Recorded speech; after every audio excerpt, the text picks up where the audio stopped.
Good morning, students. We had already discussed chapter number 1 and 2. I hope that you read and understood and done the exercises in the workbook also. Today, we are going to learn a new chapter, Bangle Sellers. Chapter number 3, Bangle Sellers.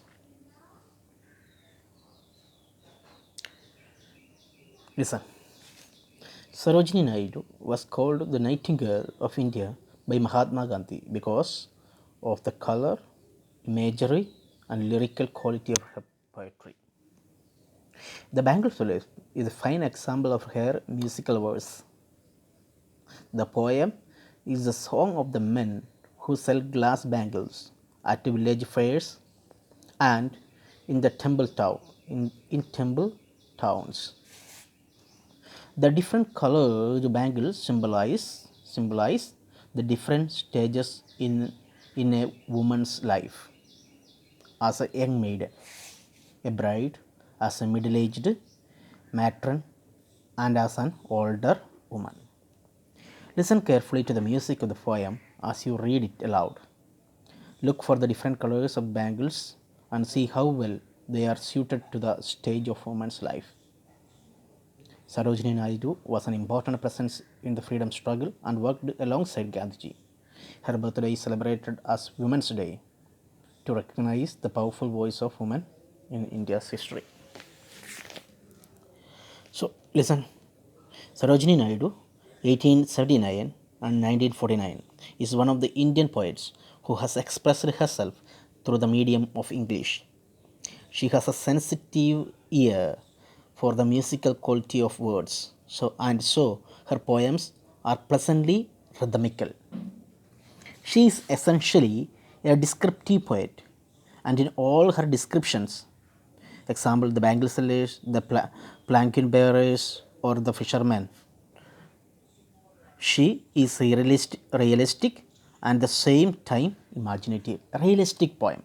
Her poems are realistic, real life, taken from real life.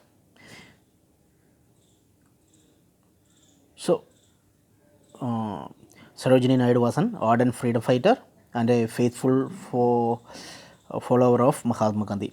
The gift of India reflects her deep patriotic sentiments. She is called the Nightingale of India.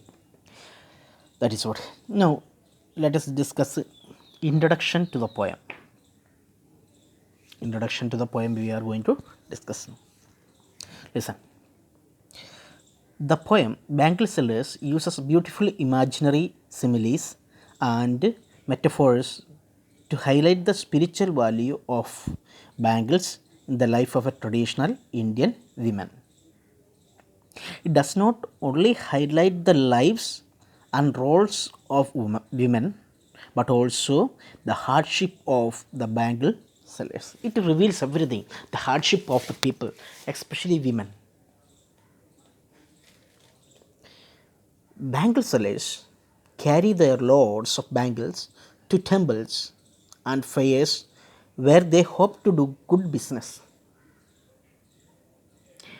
They cry their wear and enhance the value of bangles by implicating their spiritual significance in the happy roles, in the radiant lives, daughters and wives. They call their bangles a rainbow tinted circle of light and lustrous tokens of radiant lives for happy daughters and happy wives.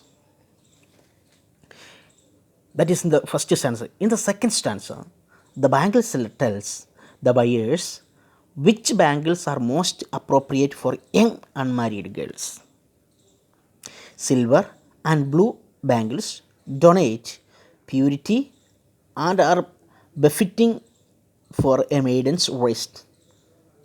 Beside these, bright and transparent bangles that have the color of the unopened flowers and freshness of newborn leaves are also chosen by the virgins. So first two stanzas, just introduction to the poem, okay. Remaining we will discuss in the next class. You just understand, um, uh, read and understand the poem, okay. Because first when you read only, it will be easy for you to understand. When I explain, you can easily understand, okay. So do one thing, read the poem properly, all the poem first you understand it, then read the poem properly and understand, okay. Try to write the summary of the poem. Read and try to understand the poem and write the summary of the poem, okay. Thank you so much.